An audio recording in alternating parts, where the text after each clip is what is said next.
विद्यावाचस्पति पंडित मधुसूदन ओझा जी द्वारा विरचित कादम्बनी ग्रंथ के प्रकीर्णाध्याय में जो विमलित स्फाटिक भाषा श्लोक से प्रारंभ करके आगे जो है 500 के जो श्लोक है भूमिकावा वहां तक व्याख्यान के लिए मुझे निर्देश किया गया है।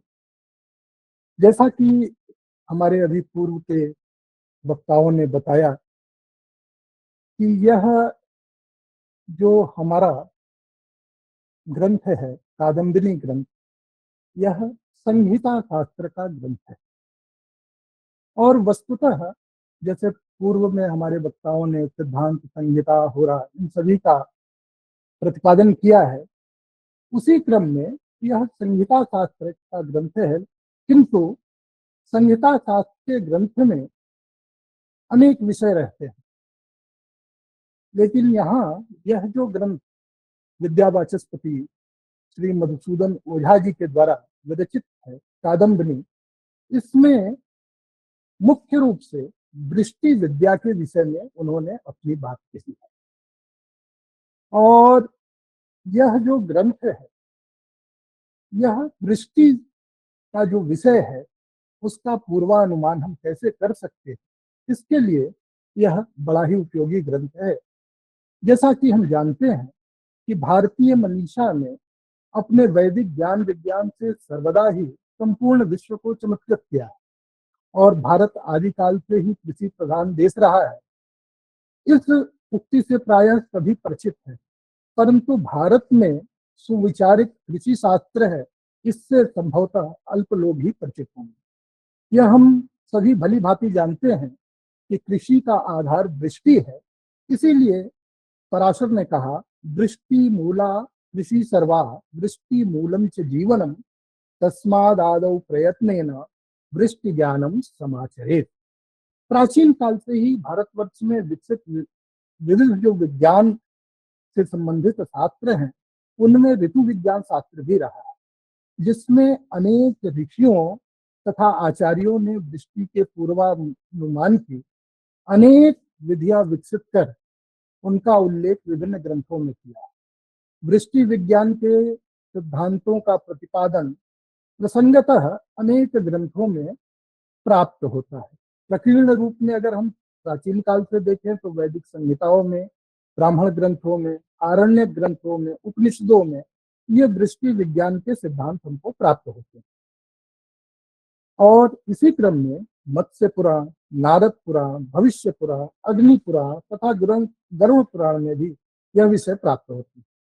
वर्तमान में जो ज्योतिष शास्त्र के संहिता ग्रंथ हैं, उनमें दृष्टि का विशिष्ट ज्ञान परिलक्षित होता है और उसमें भी मुख्य रूप से बृहद संहिता, भद्रबाहु संहिता, अद्भुत सागर, अद्भुत दर्पण, कृषि पराशर, वनमाला, मेघमाला आदि अनेकों ग्रंथों में दृष्टि के विषय में सांगोपांग वर्णन किया गया है। और जैसा कि हम लोग जानते हैं कि प्राचीन काल से ही भारतवर्ष में दृष्टि विज्ञान पूरी तरह से विकसित था और इसके प्रमाण के रूप में हम वराह मिहिर के इस श्लोक को कोट कर सकते हैं, जिसमें वो कहते हैं दैवविद विहितो चित्तो जीव निचम यो गर्भ लक्षणे भवति तस्य मुनेरिव वाणी न भवति मिथ्या अम्बु निर्देशी। अम्बु का निर्देश, जल का निर्देश करने में उस दैवज्ञ की वाणी कभी मिथ्या नहीं होगी।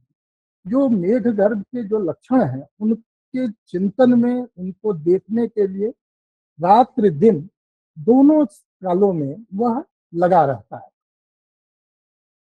यह एक विशेषता यहाँ हम सब जानते हैं कि ये जो कादम्बनी ग्रंथ है, इसके जो लेखक हैं विद्यावाचस्पति समीक्षा चक्रवर्ती श्री मधुसूदन ओझा जी, इन्होंने लगभग 108 से ज्यादा ग्रंथों का निरूपण किया है और संस्कृत भाषा के प्रति इनका ऐसा अगाध प्रेम था कि जिसके कारण उन्होंने समस्त ग्रंथों को केवल संस्कृत भाषा में ही लिखा।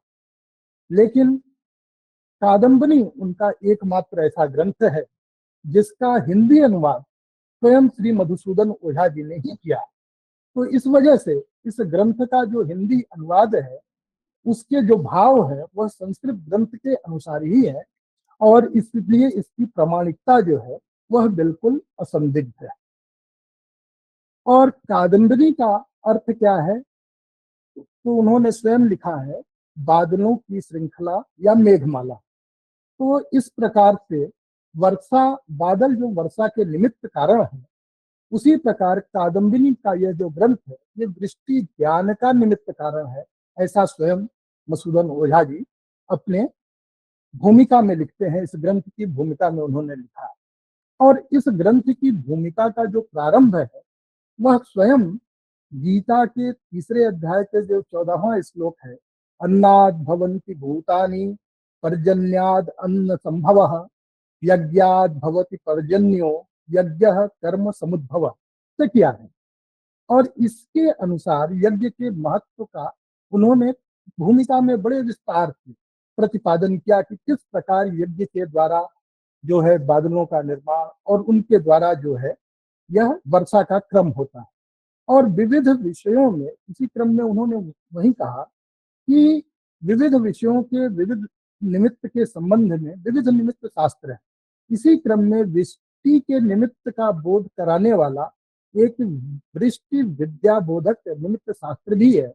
इस शास्त्र में वर्षा के निमित्त भौम, अंतरिक्ष, दिव्य और मिश्र, इन 4 भेदों में उन्होंने उनको विभक्त किया है। अब ये वर्षा के जो 4 निमित्त हैं वह क्या है, तो वह कहते हैं कि जो देश, मनुष्य, पशु, पक्षी, कीट, पतंग प्रभृति भौतिक चीजों के द्वारा जब हम यह वर्षा का ज्ञान करते हैं तो उसे हम भौतिक निमित्त कहते हैं। और वायु, बादल,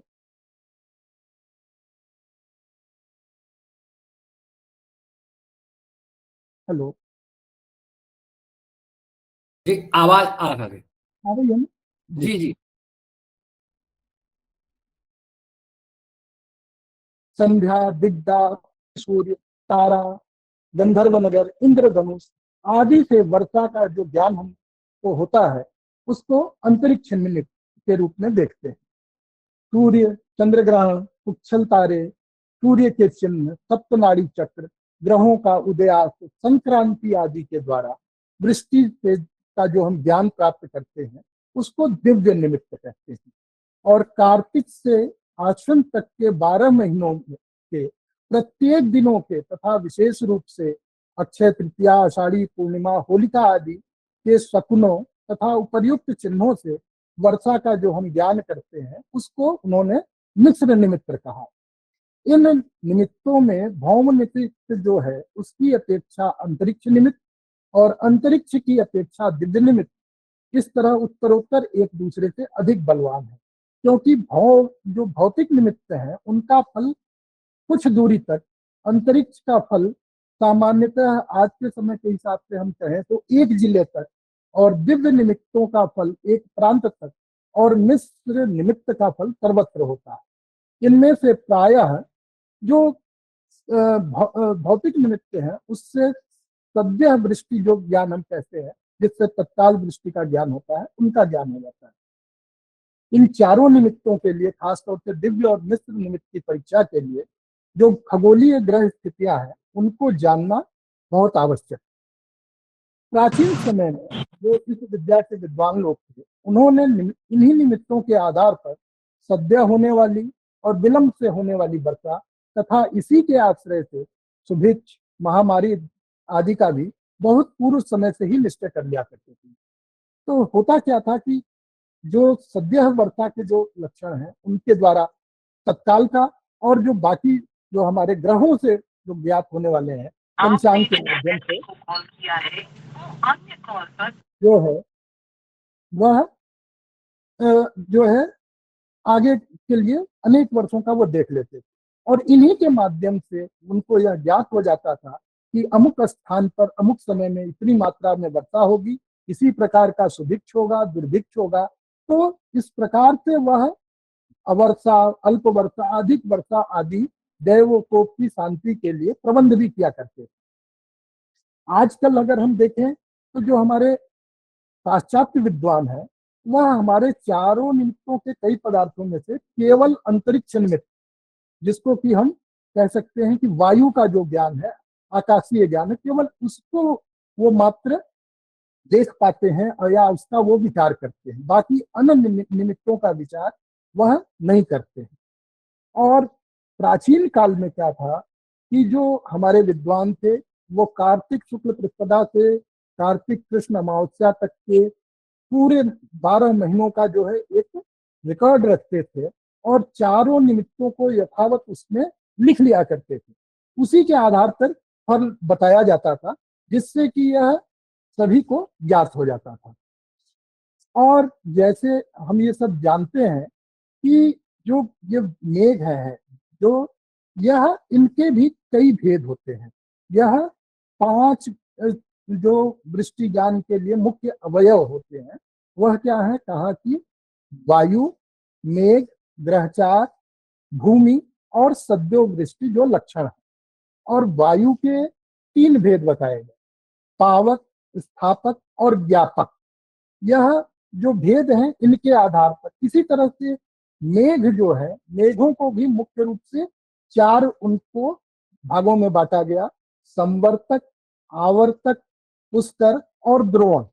तो यह अपने नाम के अनुरूप, जैसे संवर्तक जो है वह प्रभुत प्रलयकारी वृष्टि की क्षमता रखता है, आवर्तक में जो है वह शुष्क होता है और केवल वायु के कारण इधर उधर भ्रमण करता है। पुष्कर मेघ जो है वह स्वल्प वृष्टि के लिए है। और चौथा जो द्रोण संज्ञक मेघ है, यह संयमित कृषि योग्य वृष्टि करता है। और इसका जो है प्रमाण भी आगे उन्होंने बृहद संहिता में है कि आवर्तो निर्जलो मेघ संवर्तश्च बहुदक पुष्करो पुष्कर जलो द्रोणो सस्य प्रपूरक। इसी प्रकार जो हमारे ग्रहचार होते हैं उनका भी जो है इन मेघों पर बड़ा, उनकी प्रवर्तन क्षमता पर जो प्रभाव है वह दिखाई देता है। जैसे एक उक्ति है लोक में, हम लोग देखते हैं कि आगे मंगल पीछे भान वर्षा होवे ओस समान। इस प्रकार जो लोकोक्तियां हैं उनमें भी ग्रह नक्षत्रों इत्यादि का वर्णन किया गया है। तो जैसे मंगल अगर आगे है, सूर्य पीछे राशि पर है, तो जो वर्षा है वह हल्की फुहार की तरह वर्षा होगी। और इस तरह से उनमें वर्षा की मात्रा हम ग्रहों के 4 के आधार पर भी देखते। और तीसरी जो वहां चौथी जो चीज थी वह थी भूमि। भूमि को भी 3 भागों में बांटा गया, वह है अनु, जांगल और मृक्ष। और इनका अलग अलग जो है लक्षण बताया है। अगर हम वृष्टि प्रबोध ग्रंथ के अनुसार देखें तो वो कहते हैं नदी तल शैलाढ़ मृदुवाता तपान्वित अनेक वन सत्याढ़ तो अनूपो देश उच्यते। तो इस प्रकार से वह अनुपदेश है। फिर कह रहे हैं स्वल्पोदक तृणो यस्तु प्रवातः प्रचुरातपः सगेयो जांगलो देशे बहुधान्यादि संयुत। और मिस्र देश वह होता है, कहा संश्लिष्ट लक्षणों यस्तु देशः साधारणो मतः समासाधारणो वृष्टि यस्मात् शीत वर्षोष्ण मारुतः। तो इन सारी चीजों को हम देखते हैं तो इसके ये जो 5 कारण है वह इनको बताते हैं कि इस प्रकार से जो है मेघ बनेंगे, उन्हीं के अनुसार वृष्टि होगी। और सबसे बड़ी चीज है कि जो मेघ गर्भ है, अर्थात जो वृष्टि का समय निर्धारण करना है, वह काल निर्धारित करना सबसे महत्वपूर्ण होता है। अब अगर हम बात करते हैं, क्योंकि यहाँ इस विषय को, वर्षा के विषय को लेंगे तो यह बहुत ही लंबा होता जाएगा, जो अनेक कारण है वर्षा के। तो इस में मैं इसलिए अब आता हूँ अपने मूल विषय पर, जो हमें यहाँ निर्दिष्ट किया गया है कि जो तारा है, तारा से तो यहाँ से है, तो इसके विषय में मैं कहता हूँ। तारा जो है वह उल्का का ही एक भेद होता है।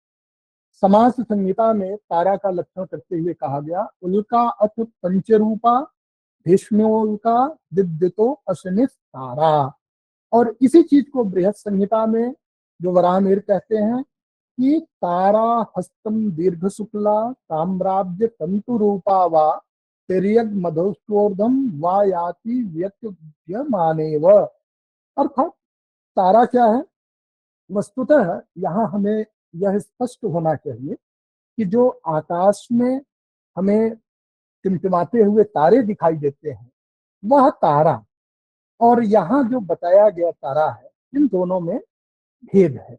यह वर्षा के लक्षणों में निर्धारित करने के लिए यहाँ तारा का वर्णन जो किया गया है उत्पाद के रूप में, प्रकीर्ण के रूप में, यहाँ प्रकीर्णाध्याय में इसको कहा गया है। तो यह तारा का स्वरूप जो है यह उल्का का एक रूप है। उल्का क्या है? जब आकाश में हमें, जैसे अभी ये बता रहे थे हमारे पूर्व वक्ता जो है प्रवेश व्यास जी की, जो हमें आकाशीय पदार्थ जिसको धूमकेतु हम कह रहे हैं, तो धूमकेतु भी मूलतः उल्का का ही एक रूप है। तो उल्का में कुछ आकाशीय पदार्थ जो है पिंड, वह जब टूट करके वायुमंडल में प्रविष्ट होते हैं पृथ्वी के, तो वहां वह आकाश में हमारे हमको जलते हुए पिंड के रूप में वह दिखाई देते हैं। तो उसी में जो है उनके अलग अलग भेद किए हैं आचार्यों ने। तो उसमें तारा का लक्षण करते हुए कहते हैं कि तारा हस्तम दीर्घा, एक हाथ जो है जिसकी लंबाई हो, और शुक्ला, शुक्ल श्वेत वर्ण की जो दिखे, और ताम्राद या ताम्रवर्ण की जल के समान, तंतु रूपावा, कहा कि वह धागे के समान वह दिखाई देती है। और तिर्यग अधस्तोर्ध्व, वह या तो नीचे आती हुए दिखेगी या तिरछे दिख जाते हुए होगी या ऊर्ध्व में जाते हुए। तो कहा उसी को जो है यहाँ हम तारा के रूप में कहते हैं। इसी चीज को समाज संहिता नामक जो ग्रंथ है उसमें भी स्पष्ट किया, कहा तारा तो हस्तमात्रा या तूर्ध्वम अधः स्थिता सिता ताम्रा। तो इससे स्पष्ट है कि ताम्र वर्ण की या श्वेत वर्ण की यह तारा होती है। अब इसी प्रकार जब हम काश्यप संहिता में भी देखेंगे तो वहां वो कहते हैं कि पद्म ताम्रा कृतिश्चैव हस्तमात्रायतागता तिर्यग ऊर्ध्व मधो याति सोह्यमानेव तारका। तो यह तारा है। तो इन तारा का क्या फल है, इसको यहाँ ओझा जी ने, मधुसूदन ओझा जी ने अपने यहाँ इसका वर्णन किया है। तो इसमें यह प्रथम श्लोक में कहते हैं, विमल स्फटिकाभासाम रोचते तारकावली तत्र मासे सुभिक्षाय मेघो नूनम प्रवर्षति। तो ये तारा के माध्यम से जो वर्षा का, मेघ के प्रवर्षण का योग है उसको बता रहे हैं। तो कह रहे हैं विमल स्फटिकाभासाम, विमल अर्थात स्वच्छ, और स्फटिक आभासाम, जो स्फटिक मणि होती है, स्फटिक जो रत्न है उसके समान जिसकी आभा हो, और वह रोचते तारकावली, वो तारों की माला की तरह वह है जो है चमक रही हो। तो कहा तत्र मासे सुभिक्षाय, तो जिस स्थान पर यह तारा दिखेगी वहां कहा कि एक मास में नूनम मेघो प्रवर्षति, निश्चय ही जो है मेघ वहां अपना वर्षण करेंगे। फिर इसी प्रकार से अगले श्लोक में वह कहते हैं, सप्तरात्रम जलाभासा भासते तारकावली तदावश्यम सुभिक्षायम मेघ तत्र प्रवर्षति। कहा सप्तरात्रम जलाभासा, 7 रात्रियों में जो है जल के समान जिसकी आभा हो और ऐसी तारकावली दिख रही हो, ऐसी तारकाएं 7 रात्रि तक लगातार दिखे जो जल के समान हो। तो कहा अवश्यम सुभिक्षाय, वहां तत्र मेघम प्रवर्षति, वहां मेघ जो है वह सुभिक्ष के लिए, अर्थात इस प्रकार की स्थिति दिखने पर जो वर्षा होगी उससे सुभिक्ष होगा, अन्न इत्यादि की उत्पत्ति ज्यादा होगी, शुभ होगा, ऐसे जो है वहां तारा दिखाई देता है। अगले में वह कहते हैं, प्रतिक्षण प्रस्फुरंती चंचचारु रुचा यदि तारावली चमत्कारम कुरते सति वर्षति। कहा कि प्रतिक्षण प्रस्फुरंती, कहा कि जो प्रतिक्षण जो है जिसमें प्रस्फुरण दिखाई दे, उसमें से जो है चमक निकलती हुई दिखाई दे, इस प्रकार से कहा चंचल चारु रुचा, जो चंचल हो, सुंदर हो, ऐसी जो तारावली है, जो तारों का हमें यह समूह दिखाई देगा, वह वर्षा के लिए कहा चमत्कारम कुरते, अर्थात अगर इस प्रकार से हमें आकाश में लक्षण दिखेंगे तो निश्चित ही वर्षा होगी, वह चमत्कार के रूप में हमें वर्षा दिखेगी। अर्थात जहां वर्षा की संभावना न भी हो, अगर इस प्रकार का लक्षण आकाश में दृश्य हो तो निश्चय ही वहां वर्षा होगी। अब इसी क्रम में वह इसी अध्याय में आगे उन्होंने जो ओझा जी ने वर्णन किया है वह है दिग्दाह का।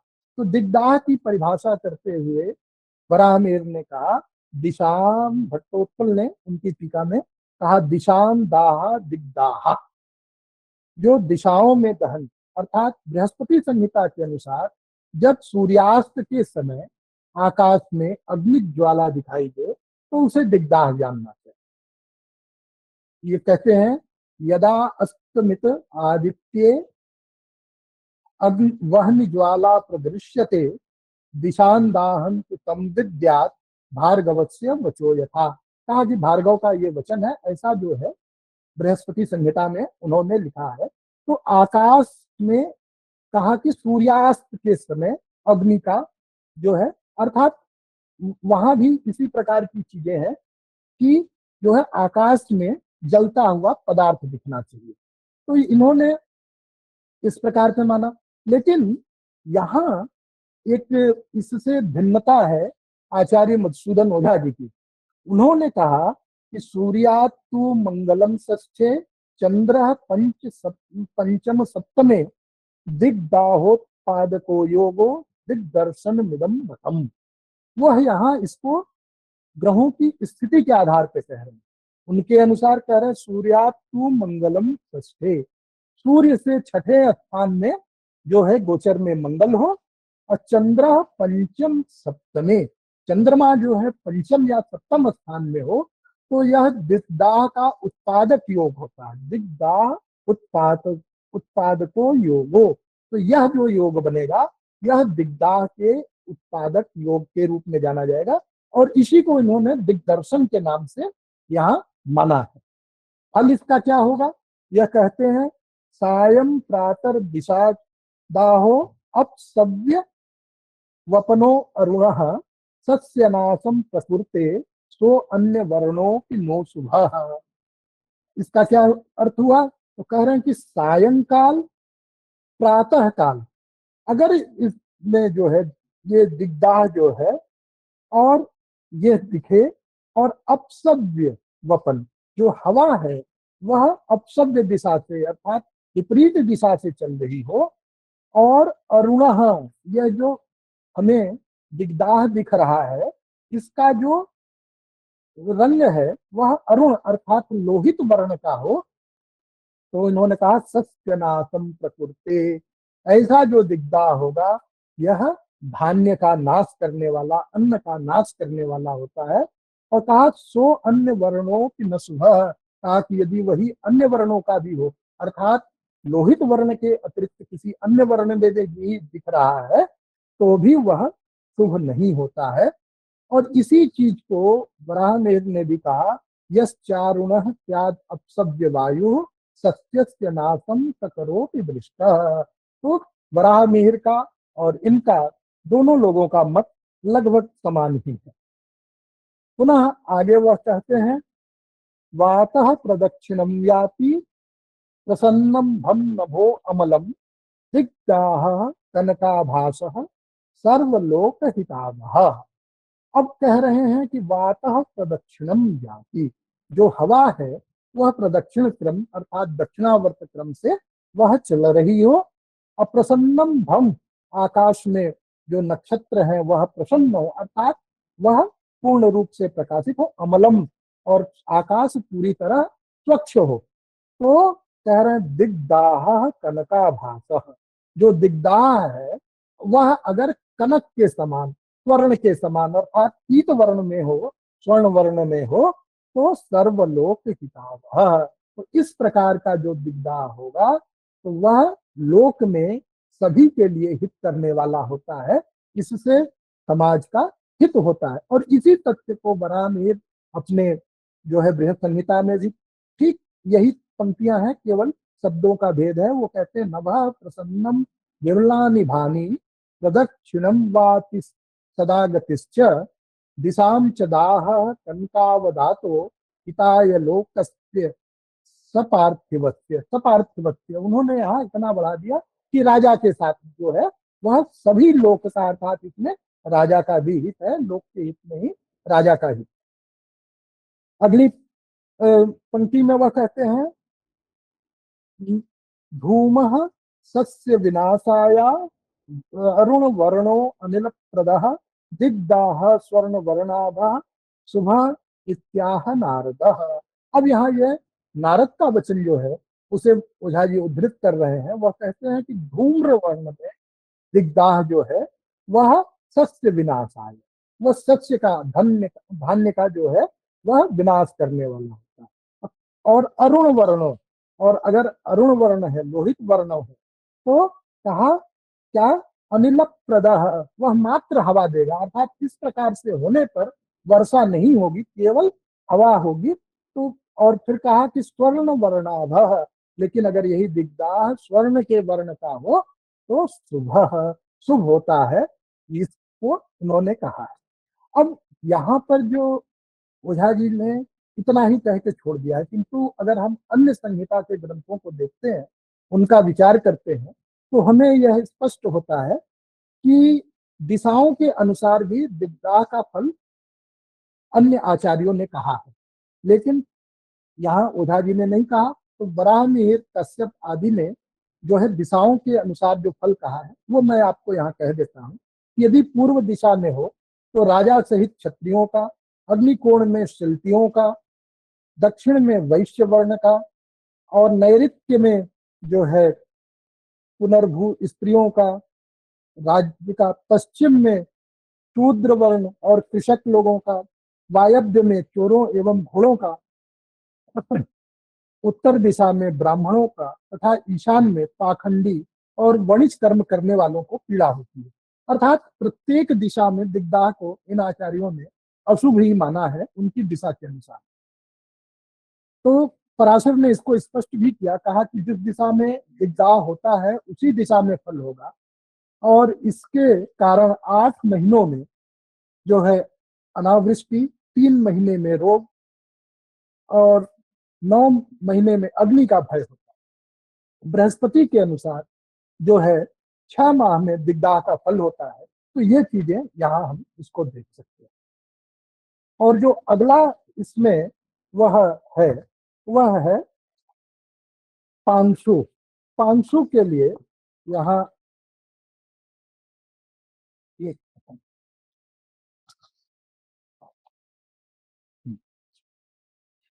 कह रहे हैं ओझा जी कि रजः समुत्थितम भूमे छाय छादयत्यखिलाम दिशम तिमिरेण विभायन्ते न गिरि न तरुपुरः।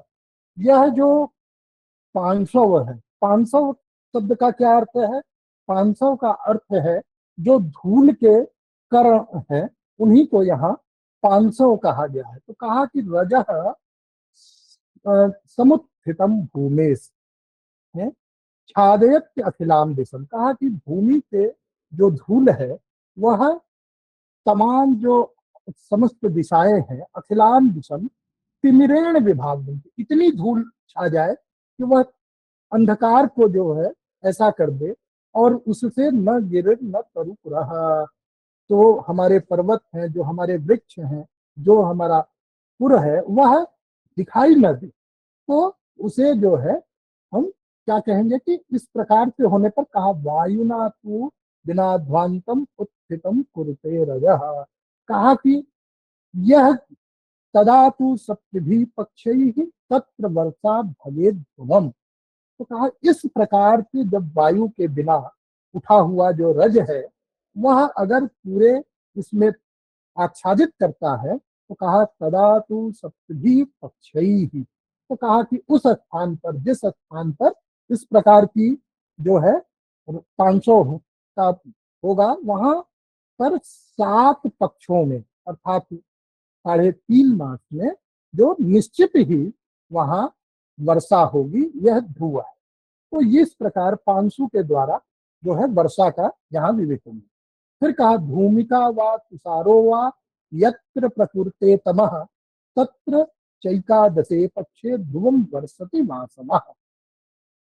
कहा कि भूमि का अर्थात यही जो धुंध है, और जो तुषार है, तुषार का तात्पर्य है जो छोटे हिमकण है, वह जहां पर ये इस प्रकार से अंधकार हो जाता है उनके द्वारा, तो निश्चित रूप से वहां एकादश पक्ष में वर्षा होती है, बादल वहां बरसते हैं, यह ध्रुव है। तो इस प्रकार से हम देखते हैं कि जो वर्षा के विषय में मधुसूदन ओझा जी ने यह जो अपना ग्रंथ लिखा, यह ग्रंथ एक अद्वितीय ग्रंथ है, और अन्य सभी संहिता ग्रंथों में जो विषय हैं उनसे यहाँ कुछ भिन्नता भी मिलती है, कुछ इनका अपना व्यक्तिगत भी उसमें उन्होंने अनुभव यहाँ समाविष्ट किया है।